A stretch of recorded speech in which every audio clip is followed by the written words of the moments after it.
Well, there we have it. After months of deceit and deception, the pathetic spectacle of a man who's run out of road. His defence that he didn't realise he was at a party. It is so ridiculous that it's actually offensive to the British public. He's finally been forced to admit what everyone knew, that when the whole country was locked down, he was hosting boozy parties in Downing Street. Yes. Is he now going to do the decent thing and resign? Prime Minister. Well, Mr. Speaker, it is... Hancock went. I think somebody will be going for an early cup of tea as well. Can I just say, the question's been asked. I want to know the answer. Your constituents want to know the answer. I don't need any extra help either. So please, Prime Minister.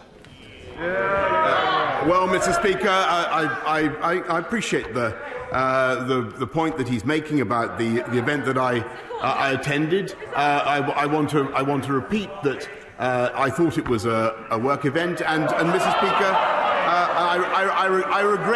I regret very much that we did not do things differently that evening, Mr. Speaker, as I've said, and I take responsibility and I apologise, Mr. Speaker.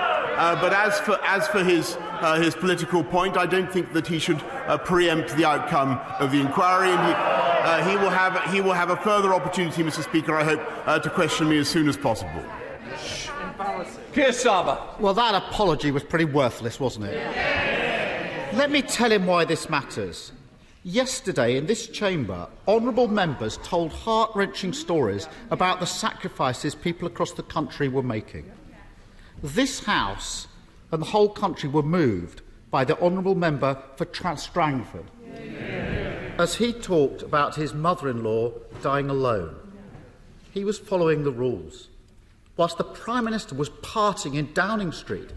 Is the Prime Minister really so contemptuous of the British public that he thinks he can just ride this out? Mr. Speaker, I heard the testimony of the honourable member opposite, and I